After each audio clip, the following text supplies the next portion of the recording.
بنی الاسلام علی خمس، اسلام کی بنیاد جو ہے وہ 5 چیزوں پر ہے۔ اسلام کے 5 ستون ہیں جن پر اسلام کی عمارت جو ہے وہ کھڑی ہے۔ نمبر 1، شہادت اللہ الہ الا اللہ وان محمد الرسول اللہ۔ نبی علیہ الصلوۃ والسلام نے فرمایا کہ اسلام کی بنیاد 5 چیزوں پر رکھی گئی ہے، ان میں سے پہلی چیز ہے لا الہ الا اللہ محمد الرسول اللہ، اور دوسری چیز نماز پڑھنا، اور تیسری چیز روزہ رکھنا، اور چوتھی چیز زکوٰۃ دینا، اور 5ویں چیز حج کرنا جب کہ حج کی انسان طاقت رکھتا ہو۔ یہ اسلام کی 5 بنیادی چیزیں ہیں جن کو نبی علیہ السلام نے خود بیان فرمایا۔ اس میں سیدھا سادہ کوئی نہیں، سیدھی بات ہے، اسلام کی بنیادی 5 چیزیں ہیں۔ اور نبی علیہ الصلوۃ والسلام نے ارشاد فرمایا کہ ایک وقت آئے گا اذا اتخذ الفیء دولا، کہ لوگ قومی خزانے جو ہیں وہ مال غنیمت ایک عام دولت سمجھ کر لوگ کھا جائیں گے، اور میرے آقا مولا صلی اللہ علیہ وسلم نے فرمایا والغنیمت مغنما، اور لوگ مال غنیمت والغنیمت مغنما، غنیمت کو لوگ ایسے شیر مادر کی طرح لوگ کھا جائیں گے، والزکوٰۃ مغرما، اور حضور نے فرمایا ایک وقت آئے گا لوگ زکوٰۃ کو چٹی سمجھیں گے کہ جی یہ زکوٰۃ دیں گے تو پھر ہمارے پاس بچے گا کیا۔ اور اگلی بات جو ہے نا وہ یہ ہے کہ وَتُعَلِّمَ لِغَيْرِ الدِّينِ، حضور نے فرمایا کہ دین کے علاوہ لوگ علم حاصل کریں، دین چھوڑ کر لوگ کریں گے یہ بھی پڑھو، یہ بھی پڑھو، یہ بھی پڑھو، یہ بھی پڑھو،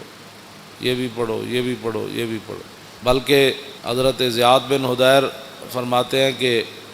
نبی علیہ الصلوۃ والسلام تشریف فرما تھے تو حضور نے فرمایا کہ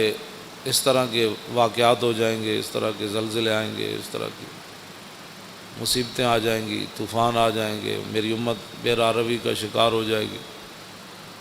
اور اس وقت علم جو ہے وہ چلا جائے گا۔ حضرت زیاد بن حدیر کہتے ہیں کہ میں نے عرض کی کہ علم کیسے چلا جائے گا، علم تو نہیں جائے گا، کیف یذهب العلم، حضور علم کیسے چلا جائے گا، نحن نقرأ القرآن،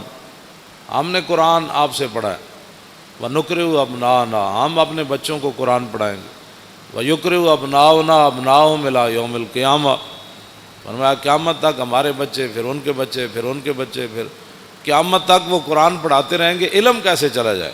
صرف قرآن کا ذکر فرمایا صحابی نے، فرمایا ہم اپنے بچوں کو قرآن پڑھائیں گے۔ علم معنی ہی قرآن کا ہے۔ ہاں، جس بندے کو قرآن نہیں آتا اس سے بڑا جاہل کون ہے کائنات میں؟ جس بندے کو دیکھ کر بھی جو ہے وہ 1 گھنٹہ سپارہ لگاتا ہے پڑھنے کے لیے، تو اس بندے کو کیا پتہ ہے کہ وہ سورہ بقرہ کا کیا معنی ہے، اس کا کیا پتہ ہے کہ الذین ينفقون اموالهم، میں جتنی آیتاں پڑھیاں روزے دے بارے تے کسی اب آپ نے وہ سبحان اللہ تو کہہ دیا، لیکن اس کا کسی کو بھی نہیں پتہ روزے کا لغوی معنی کیا ہے، اصطلاحی معنی کیا ہے۔ مجھ سے ایک بوڑھی عورت نے پوچھا مسئلہ، اس نے کہا کہ عورتوں کے جو خاص ایام ہیں اس میں روزے کی قضا ہوتی ہے، اس کی عمر 60 سال کے قریب ہو، تو میں نے کہا ہوتی ہے، اس نے کہا مجھے تو آج تک کسی نے بتایا ہی نہیں،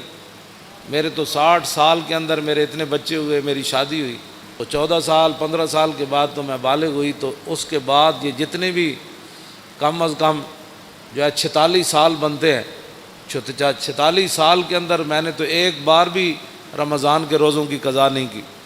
تو میں نے کہا اس مائی کو کہا کہ مائی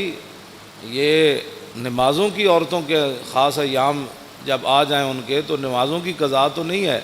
اللہ رسول نے ان کو معاف کر دیا جتنے ان کے ایام ہیں کہ مہینے میں 10 دن، آخری حد 10 دن ہے، 8 دن اس کے مخصوص ایام ہوں، 5 دن ہوں، کم از کم 3 ہیں، زیادہ سے زیادہ 10 ہیں جو شریعت نے رکھے، لیکن اس کے اندر وہ جتنی نمازیں اس کی 10 50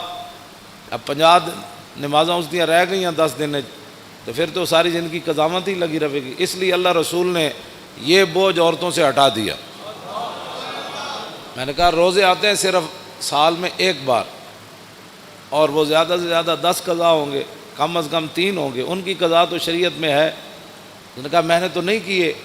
تو میں نے کہا آپ نے نہیں کیے تو یہ تو آپ کا اپنا قصور ہے، آپ کریں۔ میں نے کہا اب کیسے کروں، 46 سال کے روزوں کی قضا کیسے کروں گی؟ یہ صورت حال ہے مسلمان، یہ پاکستان کی بات ہے۔ ظاہر ہے ہر بندہ تو مفتی ہے، تو جب شریعت کا مسئلہ بتایا ہی کسی نے نہیں عورتوں کو۔ میں نے ایک بار کہا کہ مردہ جو ہے وہ اس کا روزہ نہیں ٹوٹتا۔ پوری محفل میں ایک بندہ کھڑا ہو گیا، کہنے لگا جی ہم سب کو سمجھ نہیں آئی کہ مردہ کس کو کہتے ہیں۔ اب جس قوم کو یہ لفظ بھی نہ آتا ہو مردہ، مردہ اس کو کہتے ہیں جو بچے کو دودھ پلائے۔ دودھ اگر کوئی عورت اپنے بچے کو پلا دے روزے کے دوران تو اس کا روزہ تو نہیں ٹوٹتا۔ تو جس کو لفظ مردہ کا بھی پتہ نہیں ہے کہ مردہ کا معنی ہوتا ہے دودھ پلانے والی عورت، تو وہ بندہ کہنے لگا جی مردہ کیا ہوتا ہے۔ تو یہ میں ایک دو مثالیں، ویسے ہی میں تو اپنا جو پڑھا ہے وہ بیان تو میں ہر جگہ کرتا رہتا ہوں، لیکن حقیقت یہ ہے کہ اس قوم کے اندر علم کی اتنی کمی ہے۔ اقبال کہتا ہے واہ ناکامی متاع کارواں جاتا رہا، اور کارواں کے دل سے احساس زیاں جاتا رہا۔ کہنے لگا کارواں لٹتے ہیں قوموں کے، پھر قومیں کھڑی ہو جاتی ہیں، پھر لٹتے ہیں، پھر قومیں، لیکن اقبال کہتا وہ قوم کبھی بھی نہیں کھڑی ہو سکتی جس کے دل میں احساس زیاں ہی جاتا رہے۔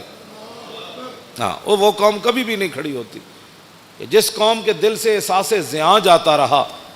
کہ الحمدو سے لے کر والناس تک جس قوم کو یہ بھی نہ پتا کہ الحمدو سے لے کر والناس تک اللہ نے اپنے حبیب کی عزت کی کتنی آیتیں نازل کی ہیں،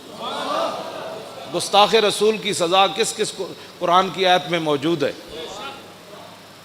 اور وہ بھی اٹھ کر بات کرتا ہے کہ ممتاز قادری نے قانون ہاتھ میں لی۔ ہاں جس کو میں بڑے مجمع میں کوئی مجھے بتائے پورا قرآن کا جس نے کوئی مطالعہ کیا ہو کہ کتنی قرآن کے اندر آیات ہیں جو اللہ نے اپنے حبیب کی عزت کی بیان کی ہیں۔ ویسے تو سارا قرآن ہی حضور کے لیے نعت ہے نا، لیکن خاص کہ جو میرے حبیب کو دکھ دے اس کے لیے یہ سزا ہے، جو میرے نبی کی محفل سے اٹھ جائے اس کے لیے یہ سزا ہے، جو میرے نبی کے گھر کھانا پک رہا ہو تو اس کے تم نے دیکھا کیوں ہے میرے نبی کے گھر، تم نے میرے نبی کی آواز سے اونچی آواز کیوں کی ہے، میرے نبی سوئے ہوئے تھے تو تم نے باہر سے پکارا کیوں ہے، اور میرے نبی کو تم نے رائے نہ کہا کیوں ہے۔ ہاں جی، یہ جنہوں نے اللہ کو دکھ دیا، رسول اللہ کو دکھ دیا، ان پر لعنت ہے دنیا آخرت میں۔ دنیا میں لعنت کیا ہے؟ دنیا میں لعنت یہ ہے کہ اس کو قتل کر دیا جائے گا، اور آخرت میں اس کے لیے لعنت یہ ہے کہ اس کو جہنم میں داخل کر دیا جائے گا۔